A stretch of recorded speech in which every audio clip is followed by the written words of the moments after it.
सीमा हैदर के निश्चित रूप से भारत में अवैध प्रवेश के कानून के बारे में आपके सवालों का उत्तर यहाँ दिया गया है।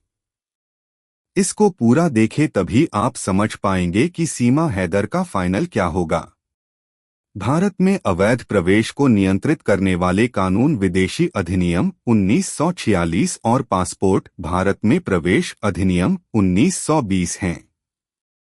ये कानून एक अवैध आप्रवासी को ऐसे विदेशी के रूप में परिभाषित करते हैं जो या तो वैध दस्तावेजों के बिना भारत में प्रवेश कर चुका है या जिसके पास शुरू में एक वैध दस्तावेज था लेकिन अनुमत समय से अधिक समय तक रहा। भारत में अवैध प्रवेश के लिए दंड गंभीर हो सकते हैं। अवैध आप्रवासियों को 8 साल तक की कैद, 10,000 रुपये तक का जुर्माना और भारत से निर्वासित किया जा सकता है। इसके अलावा अवैध आप्रवासी पंजीकरण या देशीयकरण द्वारा नागरिकता के लिए पात्र नहीं हैं।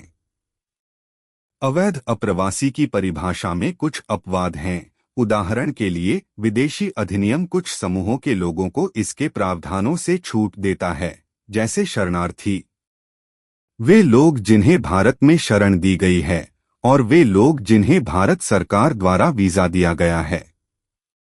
यदि आपको लगता है कि आप अवैध रूप से भारत में प्रवेश कर चुके हैं तो आपको निकटतम पुलिस स्टेशन या विदेशी क्षेत्रीय पंजीकरण कार्यालय FRRO से संपर्क करना चाहिए। आप भारत में शरण के लिए भी आवेदन करने में सक्षम हो सकते हैं।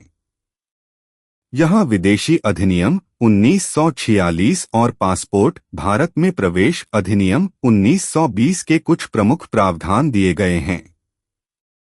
कोई व्यक्ति विदेशी है या नहीं, यह साबित करने का दायित्व ऐसे व्यक्ति पर होगा।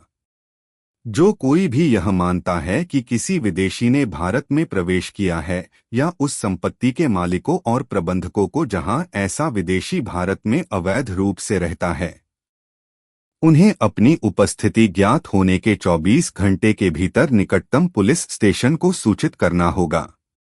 भारतीय प्रशासन किसी व्यक्ति को तब तक हिरासत में रख सकता है जब तक उसे उसके देश वापस नहीं भेज दिया जाता। अवैध आप्रवासी पंजीकरण या प्राकृतिकीकरण द्वारा नागरिकता के लिए पात्र नहीं हैं। इन कानूनों के अलावा कई अन्य नियम भी हैं जो भारत में विदेशियों के प्रवेश और प्रवास को नियंत्रित करते हैं। ये नियम भारत की सुरक्षा की रक्षा के लिए और यह सुनिश्चित करने के लिए डिजाइन किए गए हैं कि विदेशी लोग अपने वीजा से अधिक समय तक न रुकें या अवैध गतिविधियों में शामिल न हों। यदि आप भारत की यात्रा करने की योजना बना रहे हैं तो प्रासंगिक कानूनों और विनियमों से परिचित होना महत्वपूर्ण है। आप गृह मंत्रालय की वेबसाइट पर अधिक जानकारी पा सकते हैं। मुझे उम्मीद है यह जानकारी उपयोगी है। यदि आपके कोई अन्य प्रश्न हो तो कृपया मुझे बताएं।